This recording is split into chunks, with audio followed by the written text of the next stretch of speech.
text message mula kay Rosalie San Diego ng Tansa, Cavite. Ano po ang dahilan ng pagkakaroon ng butlig-butlig sa dila ng bata? 6 years old na po siya. Sa kinakain po ba o kulang siya sa multivitamins at zinc? Ba? Minsan po naman yung ilang niyang kapag minsan po naman yung ilong niya kapag naglilinis siya ng ilong dumudugo. Okay. Paano ba yun? Yung sa butlig-butlig sa dila, most of the time, hygiene lang. There are cases kasi hindi talaga nalilinisan lang yung dila ng bata or the oral mismo area after eating.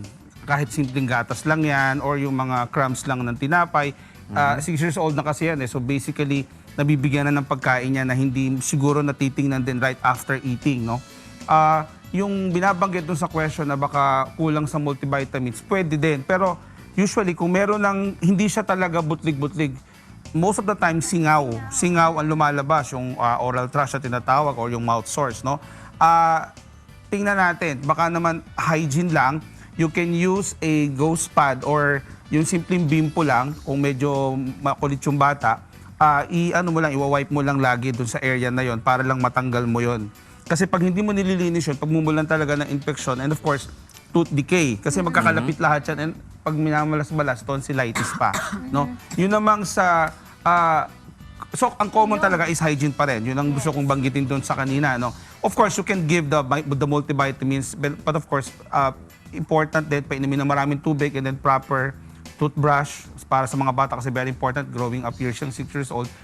Yun namang isa, minsan po naman yung ilong niya kapag naglilinis siya, dumudugo. Yes, 6 years old, very maninipis pang mga ugat niyan. So baka may naninik o tinatamaan na mga parte ng dun sa ugat sa ilong. Kasi itong plexuses dito, yung mga ugat niya, napakaninipis talaga. Konting masunggo mo lang yan, mauntog lang yung batang yan, nagkakaroon ng pagdurugo. So I advise, ingatan nyo yung paglilinis. Paano nyo ba nililinis yung ilong ng bata?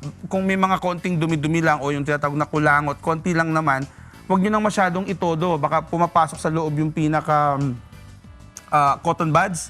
Oo, delikado rin yun. O kaya baka naman hindi cotton buds ang ginagamit. Baka kung ano-anong pangtanggal lang, talaga magkokos ng bleeding. Okay? Sa mga bata ba, is there a proper way of cleaning? Like, di ba yung sa tenga natin, hindi natin ina-advise na everyday yun nililinis, di ba? Yung sa ilong ng bata, ganun din ba? Most of the time, right after the ligo, pagkatapos maligo, kasi everything is soft at saka moist. Malalambot yung mga yan, so mas kumakapit, madali mo siyang linisin. Makikita mo yan sa kuko, pag magugupit ka ng kuko right after taking a bath, malambot. So mas mabilis mo siyang matatanggal, no? Comparing it with during in the middle of the day, syempre hindi ganyan. So ingatan natin lalo na yung mga ganyan kasi kung paulit-ulit mangyayari yan, magkakaroon ng trauma. Magkakaroon ng trauma yan and later on magkakaroon ng problema as they grow old kasi baka mauwi sa changes dun sa cells na nagiging cancer in the future. Wag namang ipahintulot. Yun, basic lang. Yung mom ko, yung ilong niya, parang grabe rin mag-bleed. Tapos nung pina-check namin, pumutok. Ayun, oo.